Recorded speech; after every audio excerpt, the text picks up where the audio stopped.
no início a gente falou da higiene do sono, né? O que seria essa higiene do sono? Higiene é como se fosse você fazer uma limpeza para poder ter um bom sono, é isso? Não?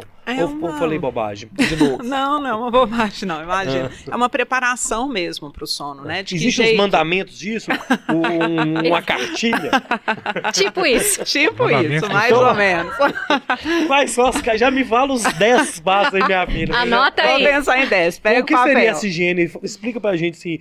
Assim, vocês desculpem que eu fico brincando muito, mas é porque a pessoa que tá assistindo a gente também é leiga nesse assunto. Claro. E eu tô aqui exatamente pra fazer pergunta que a pessoa talvez nem tem coragem. Mas Às vezes o ela sono... é meio simples e a gente... O sono é desconhecido pra todo mundo. Pois é. É novo, é muito novo. Então, assim, essa higiene, o que seria esses mandamentos? Ou o que seria essa higiene do sono? Vamos tentar pensar em 10 pra ele, então. Não, mas manda os 5 principais aí. Não, a gente chega em 10 fácil. Tranquilo. Ixi, fácil.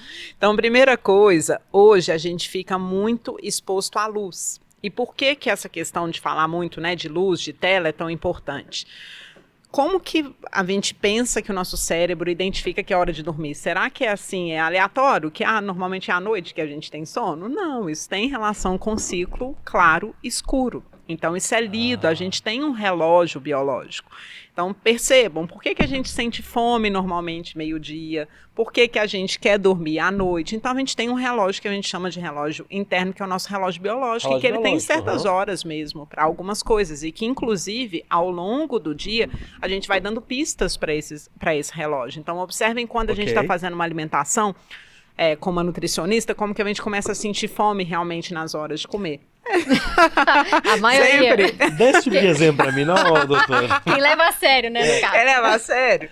Porque a gente vai dando pista e a gente Sim. vai alimentando esse relógio. Então, com o sono é a mesma coisa. Então, hoje, o que a gente faz muito? A gente fica exposto até à luz muito tarde. Então, antes da Revolução Industrial, ou quando a gente pensa assim, quem tem família interior, as pessoas normalmente estão indo para a cama que horas? Quase que brinca, né? Nós vamos junto com as galinhas. Exatamente, 8, 9 horas da noite. E que bom que essas pessoas fazem isso. E que elas vão despertar também com as galinhas, junto com o amanhecer do dia. E o que a gente tem feito cada vez mais é postergar o nosso horário de ir para a cama.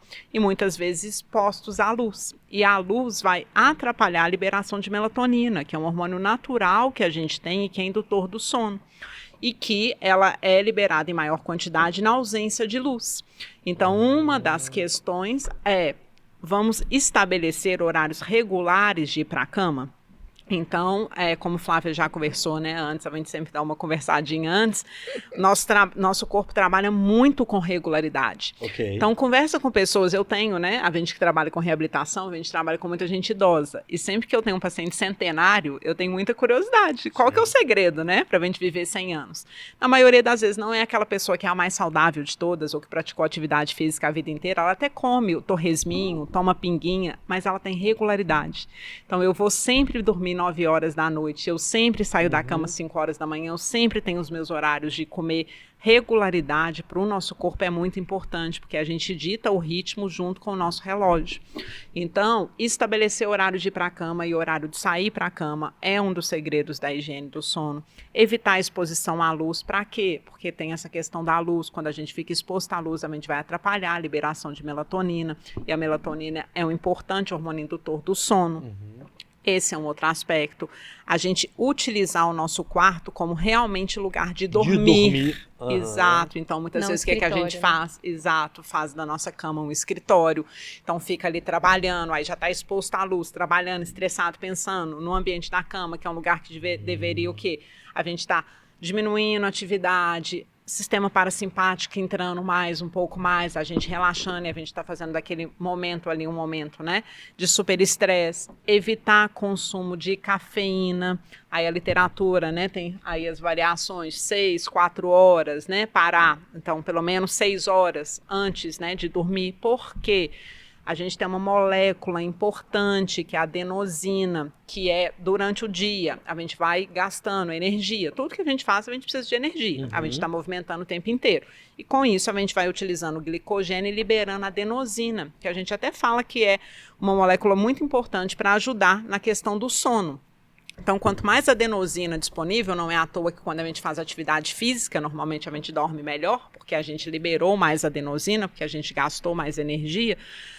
A cafeína inibe os receptores de adenosina. Então, o cérebro que deveria estar entendendo, nossa, tem muita adenosina aqui, então essa pessoa já trabalhou muito durante o dia, está cansada, é hora de dormir, a cafeína vai lá e inibe esses receptores. Então, opa, pode não ser hora de dormir ainda não. Então, consumo de cafeína também, evitar, né, o consumo de cafeína pelo menos 6 horas antes de dormir. E aí tem lugar que fala, depois de 4 horas da tarde, o melhor, a gente não fazer consumo de cafeína. Quer falar mais outras medidas aí? Jantar. O pessoal gosta de ficar em casa à noite. As refeições. Refeição, refeição muito copiosa à noite também não é interessante, porque o corpo, ele vai... Uma das formas de também liberar melatonina é com a queda da temperatura corporal. Temperatura central, não a temperatura periférica, né? Então, é até uma curva em espelho, assim. Você tem a temperatura do corpo alta durante o dia, a melatonina baixa. Na hora que a temperatura começa a cair, a melatonina começa a subir. E o pico de liberação de melatonina, na maioria das pessoas, é em torno de 2 horas da manhã, para quem tá dormindo, né? Não para quem tá acordado. Entendi. Entendeu?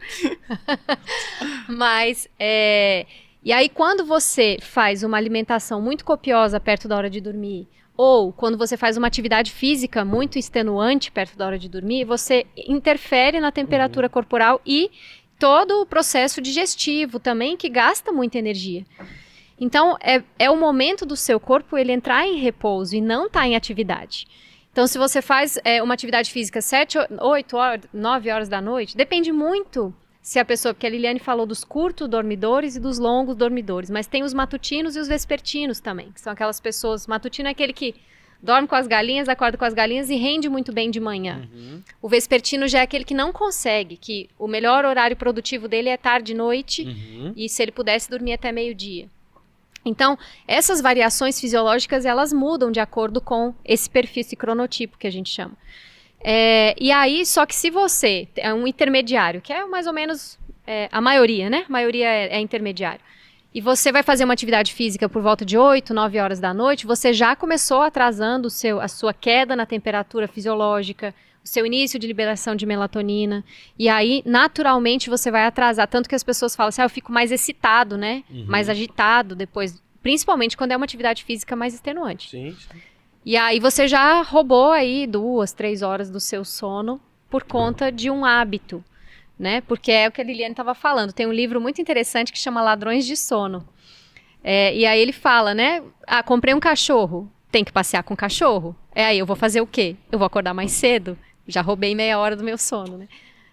E assim vai. É aquele negócio, né? O pessoal brinca, né? Quando morrer, você vai dormir o resto da vida. Mas não é isso, né? Tem aquelas pessoas... Você pode morrer mais tarde. Tem aquelas pessoas